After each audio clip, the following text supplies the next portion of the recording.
Hi, Indira ಲೋಕ YouTube ಚಾನಲ್ಗೆ ಸ್ವಾಗತ. ಫಿಶ್ ತವಾ ಫ್ರೈ ಮಾಡಿದ್ದೀನಿ. ನಾನು ಈ ತವಾ ಫ್ರೈ ಸ್ವಲ್ಪ ಡಿಫ್ರೆಂಟ್ ಆಗಿ ಮಾಡಿರುವಂಥದ್ದು. ಇದಕ್ಕೆ ಗ್ರೀನ್ ಮಸಾಲ ಪೇಸ್ಟ್ ಹಾಕಿ ಮಾಡಿರುವಂತಹ ತವಾ ಫ್ರೈ ತುಂಬಾ ರುಚಿಯಾಗಿದೆ.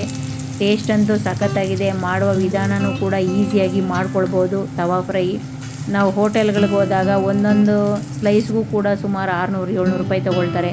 ಮನೆಯಲ್ಲೇ ನಮಗೆ ಟೈಮ್ ಇದ್ದು ಮಾಡ್ಕೊಂಡು ತಿಂದರೆ ರುಚಿಯಾಗಿ ಶುಚಿಯಾಗೂ ಇರುತ್ತೆ, ಚೆನ್ನಾಗೂ ಇರುತ್ತೆ. 1 kg ಸಾಲ್ಮನ್ ಫಿಶ್ ತೊಗೊಂಡಿದ್ದೀನಿ. ಇದಕ್ಕೆ 1 ಸ್ಪೂನ್ ಅರಿಶಿಣ ಮತ್ತು ಉಪ್ಪನ್ನು ಹಾಕಿ 1-2-3 ಸಾರಿ ನೀಟಾಗಿ ತೊಳೆದು ಇಟ್ಕೊಂಡಿದ್ದೀನಿ. ಮಾಡ್ಕೊಳ್ಳೋದಕ್ಕೆ ಕೆಲವೊಂದು ಪದಾರ್ಥಗಳನ್ನು ಹಾಗೆ ಹಾಕ್ಕೊಳ್ಬೇಕು, ಕೆಲವೊಂದನ್ನು ರುಬ್ಕೊಳ್ಬೇಕಾಗುತ್ತೆ. ಈಗ ಒಂದು ಅಗಲವಾಗಿರುವಂಥ ಬೌಲ್ ಇಟ್ಕೊಂಡಿದ್ದೀನಿ. ಇದಕ್ಕೆ 1 ಸ್ಪೂನ್ ಕಾರ್ನ್ ಫ್ಲೋರು, 1 ಸ್ಪೂನು ಧನಿಯಾ ಪೌಡರು, 1/4 ಸ್ಪೂನ್ ಪೆಪ್ಪರ್ ಹಾಕ್ಕೊಂಡಿದ್ದೀನಿ.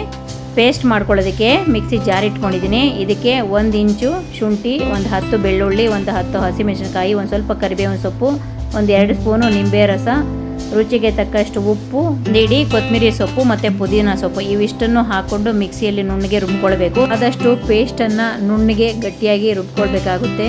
ಬೇಕಂದರೆ 1-2 ಸ್ಪೂನ್ ನೀರು ಹಾಕ್ಕೊಳ್ಳಿ, ಇಲ್ಲಾಂದರೆ ಅದು ಮಿಕ್ಸಿ ಜಾರಲ್ಲಿ ತಿರ್ಗೋದಿಲ್ಲ. ನೈಸಾಗಿ ರುಬ್ಕೊಂಡಿದ ನಂತರ ನಾವು ಮಿಕ್ಸ್ ಮಾಡ್ಕೊಳ್ಳೋಕೆ ಇಟ್ಕೊಂಡಿದ್ದಂಥ ಬೌಲ್ಗೆ ಹಾಕಿ ಗಟ್ಟಿಯಾಗಿ ಮಿಕ್ಸ್ ಮಾಡಿಕೊಂಡು ಫಿಶ್ಗೆ ಹಚ್ಚಿ ಅಟ್ಲೀಸ್ಟ್ 1 ಗಂಟೆ ಆದರೂ ನೆನೆಯೋದಕ್ಕೆ ಬಿಡಿ, ಟೈಮ್ ಇದ್ದರೆ. ಇಲ್ಲ ಅಂದರೆ ಅಟ್ಲೀಸ್ಟ್ ಒಂದು ಅರ್ಧ ಗಂಟೆ ನೆನೆಸಿದ್ರೂ ಪರವಾಗಿಲ್ಲ.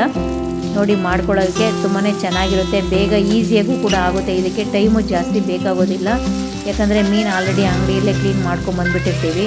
ಇನ್ನು ಮನೇಲಿ ಬಂದರೆ 1-2 ಸಾರಿ ಉಪ್ಪು ಮತ್ತು ಅರಿಶಿನ ಹಾಕ್ಕೊಂಡು ತೊಳ್ಕೊಂಬಿಟ್ರೆ ಇದಕ್ಕೆ ಮಸಾಲೆ ರೆಡಿ ಮಾಡಿ ಹಚ್ಚಿ, ಇದಕ್ಕೆ ಟೈಮು ಬೇಕಾಗಲ್ಲ ಜಾಸ್ತಿ, ಹಾಗೆ ಮಾಡ್ಕೊಳ್ಬೋದು, ಏನು ತೊಂದರೆ ಇಲ್ಲ. ನೋಡಿ, ಟ್ರೈ ಮಾಡಿ. ತುಂಬಾ ಚೆನ್ನಾಗಿರುವಂತಹ ಗ್ರೀನ್ ಮಸಾಲ ತವಾ ಫ್ರೈ ಟೇಸ್ಟಾಗಿದೆ. ಮಾಡಿ ನೋಡಿ ಹೇಗಿದೆ ಅಂತೇಳಿ. ವಿಡಿಯೋ ಇಷ್ಟ ಆಗಿದೆ ಅಂದ್ಕೊಂಡಿದ್ದೀನಿ. ಇಷ್ಟ ಆಗಿದೆ ಲೈಕ್ ಮಾಡಿ, ಶೇರ್ ಮಾಡಿ, ಕಮೆಂಟ್ ಮಾಡಿ. ಇನ್ನೂ ಯಾರು ಸಬ್ಸ್ಕ್ರೈಬ್ ಮಾಡ್ಕೊಂಡಿಲ್ವೋ ಸಬ್ಸ್ಕ್ರೈಬ್ ಮಾಡ್ಕೊಂಡು ವೀಡಿಯೋಸನ್ನು ನೋಡಿ. ವಿಡಿಯೋಸ್ ನೋಡೋಂಥವ್ರಿಗೆ ತುಂಬ ಧನ್ಯವಾದಗಳು. ಕೊನೆಯಲ್ಲಿ ವಿಡಿಯೋ ನೋಡಿದ ಮೇಲೆ ಲೈಕ್ ಮಾಡೋದನ್ನು ಮರಿಬೇಡಿ. ಕಮೆಂಟು ಹಾಕಿ, ಲೈಕು ಕೊಡಿ. Thank you. Bye bye. See in the next video.